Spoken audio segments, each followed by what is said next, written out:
기후변화와 전쟁 등으로 식량 안보의 중요성은 커지고 있지만 우리나라의 곡물 자급률은 20%도 채 되지 않는 상황입니다. 농축산물 수입 의존도도 갈수록 커지고 있는데요. 전문가들은 물가 안정을 위한 농축산물 수입은 장기적으로 식량 안보에 부정적인 영향을 끼칠 것이라며 국내 농업의 생산성을 높여야 한다고 말했습니다. 이은영 기자가 전해드립니다. 곡물 자급률과 농축산물 무역 수지 등 주요 농업 지표에서 우리나라 식량 안보가 취약한 것으로 나타났습니다. 한국농촌경제연구원이 최근 발간한 통계로 본 세계 속의 한국 농업 보고서를 보면 우리나라 곡물 자급률은 주요 국가 비교했을 때 꼴찌 수준이었습니다. 최근 3개년 평균 우리나라 곡물 자급률은 19.5%를 기록했습니다.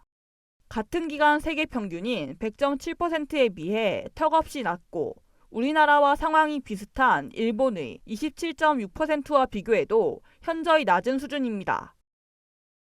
곡물 자급률은 감소했지만 농축산물 무역 수지 적자는 큰 폭으로 확대된 것으로 나타났습니다. 2022년 한국의 농축산물 무역 수지 적자 규모는 311억 7,800만 달러로 전년 대비 56억 7,600만 달러 증가했습니다. 2020년부터 2022년까지 농축산물 수출액이 증가했는데도 동기간 무역 수지 적자 규모는 계속해서 커졌습니다. 이는 우리나라 농축산물 수입이 수출보다 더 큰 폭으로 늘었기 때문입니다. 식량 자급률은 떨어지고 수입 의존도는 커지는 상황에 우리나라 식량 안보를 우려하는 목소리가 나옵니다.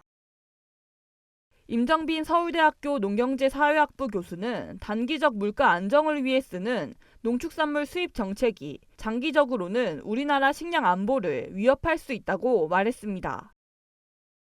단기적으로 물가가 급격하게 증가를 하다 보니까 정부가 어쩔 수 없이 수입 증가, 그러니까 특히 할당 관세나 수입을 확대하는 정책을 썼는 거는 뭐 일부 이해할 수 있지만 이거는 이제 중장기적으로는 더욱더 우리 식량 안보 상황을 취약하게 만드는 것 같고요.